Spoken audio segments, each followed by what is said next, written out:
Hi, my name is Corey Olson. I'm owner and CEO of Infuzion Solutions.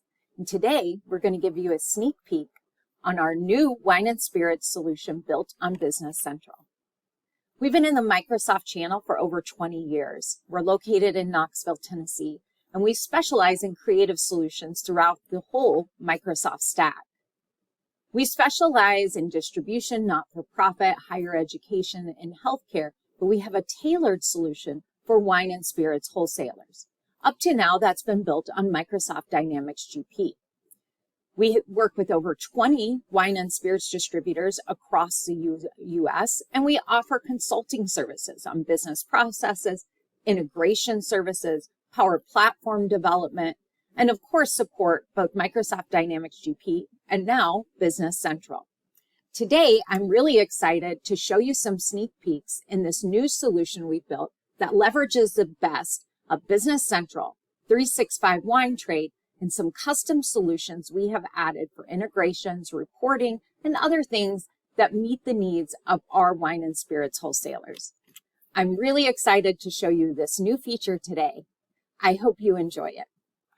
Hi, my name is Corey Olson. I'm CEO of Infuzion Solutions, and today I'm going to show you an exciting feature that we have built into our Infuzion BC solution for wine and spirits, utilizing Business Central and 365 Wine Trade.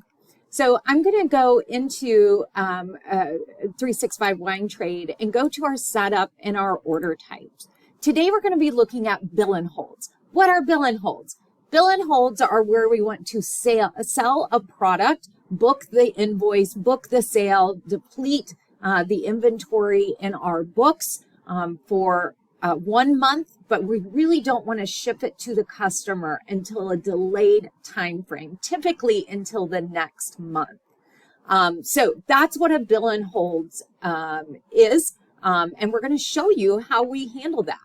We handle that through 3 different types of orders. We're going to have our bill and hold sales. This is where the original sale from the customer is being recorded, and it's going to post, it's going to create that customer AR, it's going to deplete inventory out of our sales inventory, and it's going to start a process based on the ship date of that, of when it should auto create a bill and hold shipment record.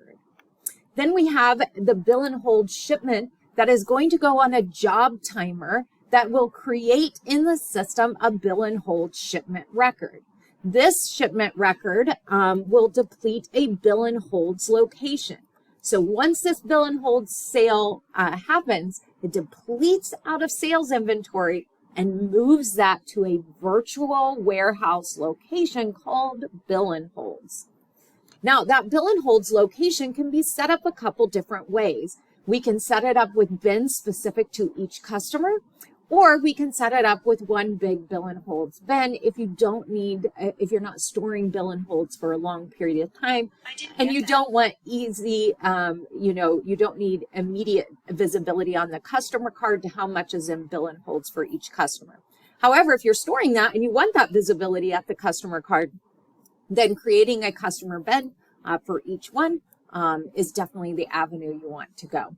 And then, of course, we have our bill and holds reverse order type, which is if a customer changes their mind and this inventory is in the bill and holds location, we need to get it out. So it's removing it from there. So let's see how all of this works. First of all, I'm just going to peek at this bill and holds location. And I've said bin mandatory. And again, I've set up this in 2 different ways. I've set up a bill and holds bin where I'm putting all different customers' bill and holds, and then I have a bin for each customer. We're adding one feature that's upcoming in our new release that you can toggle on the setup to say, I want those customer bins automatically created every time I create a customer card, and then it'll fill in that bin at the customer card so you don't have to worry about somebody not having that when you later want to do a bill and holds. So in here, then I can easily see all bill and holds left inside of this bin, this remaining amount here. And over here, if I wanted to look specific to a customer, again, this is a customer bin, I can see the product, this product 1019, that is remaining for just this customer in the bill and holds inventory. So let's look at how it got into the bill and holds inventory and how it's going to get out and how all of that process looks. So I'm just going to go into my sales orders. So a sales rep or a back office or somebody has put in a bill and hold sales for this customer. I have 2 out here right now. I'm just going to go ahead and open this first one. And the biggest thing here is I've used my order type of BH sales. The document date, posting date, order date, all is of today, which my work date was set for 4/26. So I've entered that, and notice I've defined my shipment date, which is really what this works off of, as 5/3.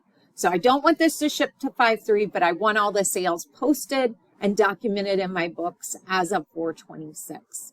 So I have one case of this product here that's going to go into that. Let's take a peek of our for our customer here. And I'm just going to go into the customer record. And let's look at their bill and holds bin while we're here. So I'm going to scroll down.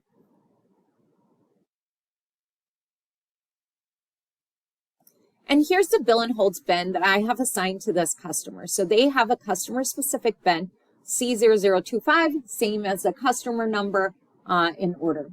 Now, if I scroll down, I can see for this customer, what do they have on bill and hold? So they already have a 1009 product. They have this 1019. I'm in the midst of shipping a couple of those. So anyway, all of these are out here for this customer, and I can see specifically. Now, if I go to one of my other customers, so let's go to this other order. I'm just going to back out of this.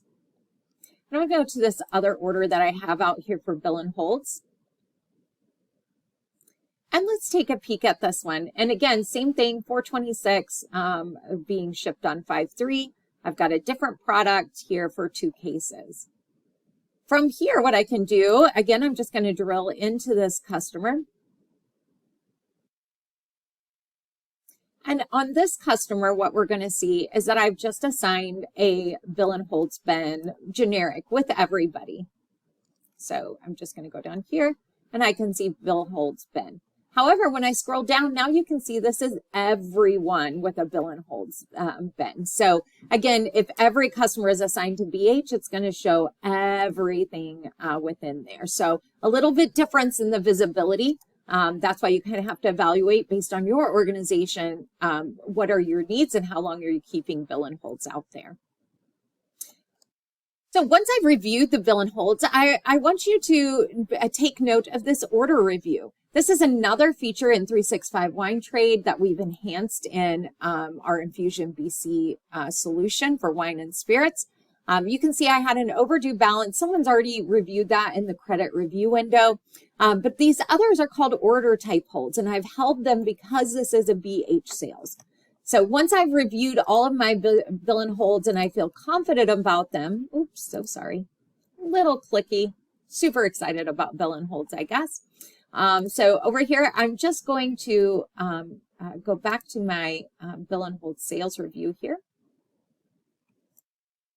And I'm going to select both. I could, of course, just, if I had a whole list, I can check them. And then what I'm going to do is just approve their order reviews.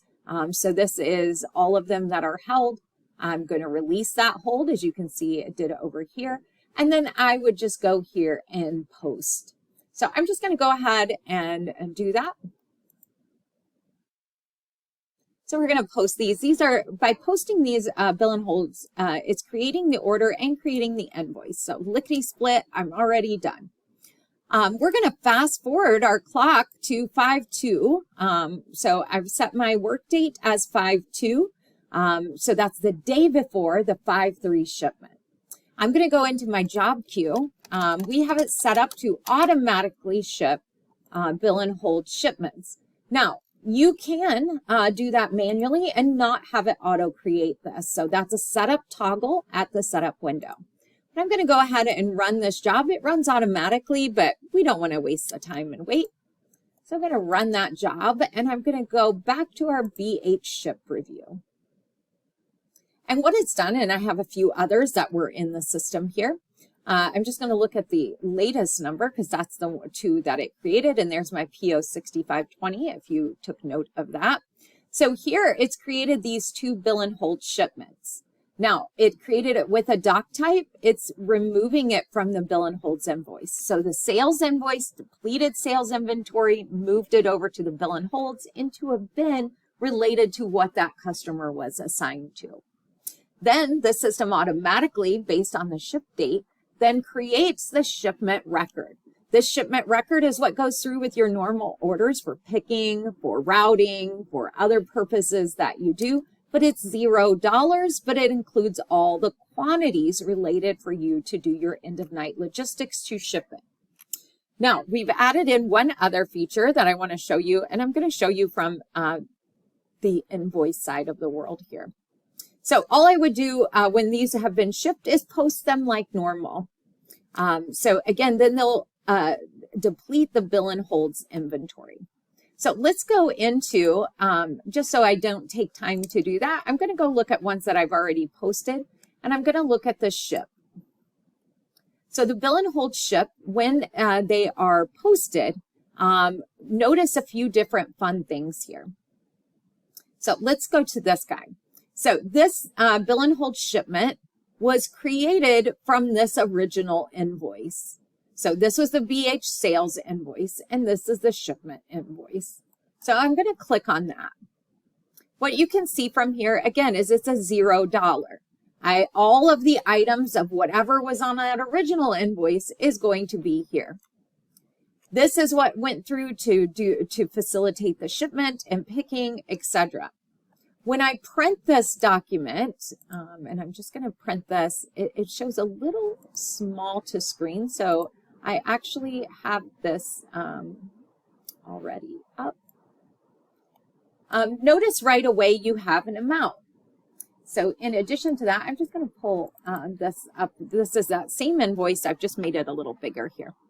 So notice it has an amount. It's not $0, even though we're printing this from the shipment record. And notice here it's referencing that original invoice. So the original invoice that was the BH sales is what gets put here. And the customer is sent that with the dollar amounts. Again, all the same quantities and items, but that allows us here to be able to say that's what needs to be paid from. So that this invoice, the dollar amount invoice, can be submitted to the customer for payment. So that takes us through our bill and holds process. I know that was a real high level overview. So if you would like more information, please visit our website where you can dive in deeper to more info. If you liked what you saw here today and want more information on next steps or to see more about our wine and spirits solution on Business Central, please email us at info@infuzion.com. Give us a call with the number on the screen or visit our website, infuzion.com. Check out the Wine and Spirits resource page where you can see other features that we've released for preview as well. Thanks.